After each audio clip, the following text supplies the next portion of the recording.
танылып килүче яшь дизайнер Римма Алямова белән сөйләшәбез. Римма бүген менә нәкъ бүген Казанга Мәскәүдән ялгышмасам үзе машина йөртеп килгән. Римма ничек шушындый яшь кыз Мәскәүдән Казанга килә ала үзе рульдә?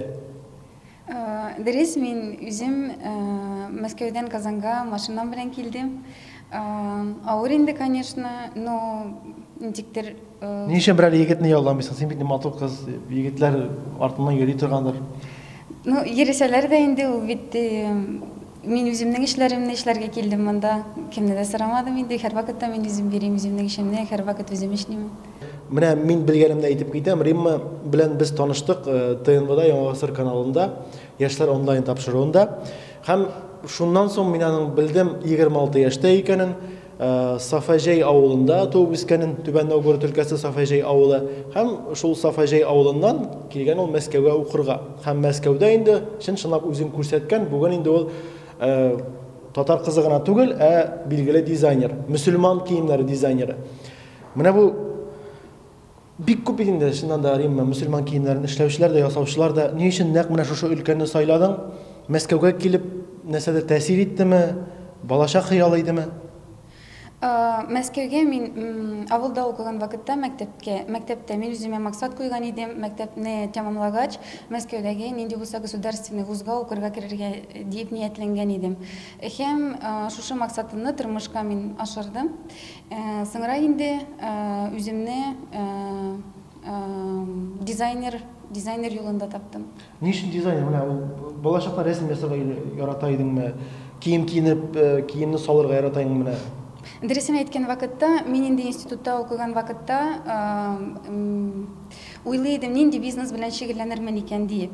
Бизнес белән шөгыльләнергә уйлыйдым. Бизнес белән шөгыльләнергә уйлыйдым. Бу каян килә? Сезнең Сафаҗәй авылында эшмәкәрләр күп булымы? Әтиянең ниндер тәэсиреме? Ул инде әтияни безнең, наверное, геналарыбызда да бар инде ул, потому что әнием дә бик амбициозный кеше, әтием дә минең эшмәкәр. Эшмәкәр кем ул? Фермерлар бар авылда тагын. Алып сатарлар бар, ул кем? Ул фермер. Әтием минең фермер. Үземне бухгалтерияда пробовать иттем. Бухгалтер булып та эшләдем, студентка булган вакытта. Тик миңа ул туры килмәде. Мин үземне кайтырга да белмәдем. Миңа офиста ничектер үземне кысынкы чувствовать иттем. Шуннан соң миңа андагы финансовый директорлар да үзләре әйтә иделәр: "Римма, син бик амбициозный кыз. Син үзеңне не хочешмы попробовать нинди булса бизнес направлениеда, например." Только мин белмәдем нәрсә белән шөгыльләнергә. Инде дизайн ничектер үзеннән үзе килеп чыкты. Тренд бар ул вакытта. Тренд барлыкка килде Россиядә, төрле регионнарда дизайнерлар барлыкка килә башлады. Мин аларның күлмәкләрен, аларның иҗатларын карап уйладым да, мин бит матуррак та эшли алам дип уйладым. Һәм кайчан уйлап куйдың син? Ничә яшь ул вакытта? Мен хәсән 26 яшь. Ул вакытта ничә яшь иде? 24 булгандыр инде, 24 була, 24. Һәм син уйладың инде үзеңнең Римма Алямова дигән. Бу Алямова синең фамилияң идеме? Псевдоним түгел. Римма Алямова дигән мөселман киемнәре юнәлеше башлап җибәрә ул һәм берничә шәһәрдә, Россиянең берничә шәһәрендә Римма Алямова дигән кием маркаларын сатып алырга була. Әйбәт. Безнең бүгенге көндә 12 магазиныбыз бар, алар франшиза белән эшлиләр. Һәм почти 20 магазинга якынлаша безнең оптовый партнерларыбызның саны. Аларның инде магазиннары төрле регионнарда ачылды. Һәм дә безнең франшиза буенча ачылган бутигыбыз Румынияда бар. Аннары представителебез бар Дубайда, Арабские Эмиратларда. Аннары Британияда бар безнең представителебез, Киргизиядә франшиза буенча бутигыбыз ачылды. Һәм дә Казахстанның иң зур 4 шәһәрендә безнең франшиза буенча ачылган бутикларыбыз бар. Римма Алямова дип атала шулай бу бутиклар. Алар шулай әйтелә дә. Официальный название Римма Алямова Астана, Алматы, Шымкент һәм Атырау. Менә кем сине күтәреп йөртә димсең, этеп йөртә димсең, инде көчләр, инде байлыклар белән яки бер инде бай дустың бармы синең? Менә ничек ачасың син аларны, ничек арттырасың үзеңнең үз маркаңны? Дөресен әйткәндә, ни өчендер миңа кемдә ышанмый, барысы да уйлый, что ниндидер спонсорым бар, яисә әти-әнием миңа ярдәм итә. Юк, миңа беркем дә публично әйтәмен, миңа беркем дә ярдәм итми. 1 ел ярым элек мин Төркиягә киттем, кесәмдә бар иде ул вакыттагы курс белән примерно $2000 акчам. Шул акча белән мин киттем Төркиягә. Ул иде минең беренче инвестициям бизнеска. Һәм шулай мин инде уйлыйм, Алланың ярдәме белән инде Алла Тәгалә бит белеп тора, күңелебез безнең чистамы, сафмы. Минем бит корыстный цельләрем юк. Мин кызларны әйбәт, гүзәл киемнәргә киендерергә тырышам. Нравственностьны теркәтәм обществода. Һәм шуннарда инде Алла да миңа ярдәм итә. Менә ул мөселман тәрбиясен кайдан алдың син? Син бит татар кызы бит, татар мөселман тәрбиясе дип әйтгәндә, ләкин киемнәрен алай милли киемгә ошамаган, ләкин мөселман киеме дип әйтеп була, чөнки аяктан башка кадәр бөтен гәүдә каплаулы һәм алар гүзәл, нәфис. Мин бит сезгә әйтмәдем, дизайн каян килде. Бәләкәй вакытымда мин бик күп рәсемнәр ясый идем кызларны, аларга төрле күлмәкләр ясый идем. Минем андый коллекциям, бумажный коллекцияларым әнием саклый бүгенге көнне, анда примерно 1000 күлмәк бар. Мин авылда үстем. Безнең авылыбызда 5 мәчет, кечкенә вакыттан бирле инде мин мәчеткә йөридем, гарәп курсларына, һәм андый нравственность инде миңа ана сөте белән бирелгән. Мөселман киемнәрен эшләү ул зур җаваплылык. Сиңа тәнкыйть яңгырый торгандыр кай вакыт, нишәп яулыктан йөрмисең, мәсәлән, хәзердәсен яулыктан түгел.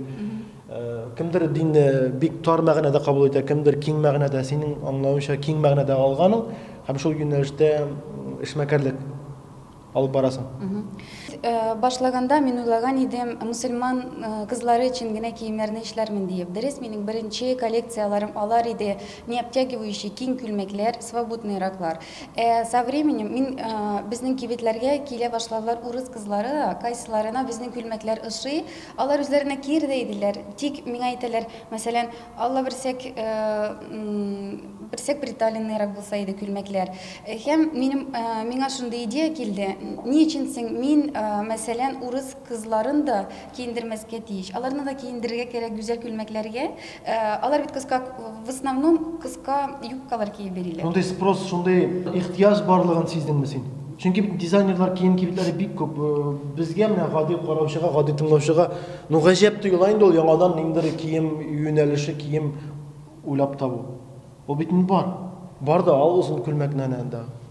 Сату нукталарыннан. Рөстәм, алар бит никтер матур түгел. Мин мәсәлән үземә күлмәк таба алмыйм кибетләрдә. Үземнекеләрне генә киеп йөрим. Ул инде мәсәлән спрос бар, потому что яңа подход, яңа төрле дизайн. Ниндидер дизайнер барлыкка килде. Кайсының бар яңа карашы бизнеска карата, күлмәкләргә карата. Һәм кешеләргә ул бик кызык булып тоела. Алар яңа киемнәрне кигеләре кели. Һәм аларның да матур булгылары кели. Нәкъ менә Римма Алямованың киемнәре нәрсәсе белән аерыла ул? Безнең күлмәкләр ул комбинация. Во-первых, алар нравственныйлар, икенче яктан алар матурлар. Объединить аларны бик авыр. Мәсәлән, мусульманнар, алар бит күнгәннәр инде традиционный киергә киң, свободный абай, алар кара төстә. Мусульманнарның биттесе кара түгел. Коръанда беркая язылмаган кара төс ул мусульман төсе дип. Һәм киемнәр кара төстә генә булырга тиеш дип. Гарәп илләрендә шулай киендерәләр хатын-кызларны. Да, ул арабская традиция, народная традиция. Ул татарларга да, Россиядә яшәүче мусульманнарга бернинди отношение не имеет. Отношениясы юганың. Без инде үзебезнең киемнәребездә, аларны озын иттереп ясыйбыз, кулларны да ябабыз, декольтелар бездә юк. Мин против этого. Кызлар нравственный, женственный булырга тиешләр. Шәчне калдырдың инде. Шәчкә бәйләнмәдең. Һәр кешенең үз башы үзендә, башына үзе хуҗа булсын дидең инде. Гәүдәсен киендерәм, башын үзе карасын дидең инде. Мин дөресен әйткәндә несправедливый, наверное, була, потому что мен үзем әлдә яулык кимим. Әгәр дә мин барча фотографияларымны выкладывать итсәм модельләр белән, үземнең күлмәкләремне яулыклар белән генә, күп моның сүзе булыр иде рәстем. Барса да әйтер иде, үзе яулык кими, модельләре барса да яулык белән, күлмәкләрен яулык белән сата башлады дип. Ул сүзләрне избежать иттем, һәм шунардан безнең күлмәкләр пока яулыксыз. Кайсы фотографияларны мин яулык белән күрсәтәм мөселман кызлары өчен. Ничек алар ул күлмәкне алар яулык белән кия алалар. Соңрак вакыт белән бәлки мин яулык та киермен, аннары инде яулык белән төшә башларбыз. Мин үземнең исемемне бирдем шушы маркага, һәм безнең киемнәр алар в первую очередь качественный булырга тиеш.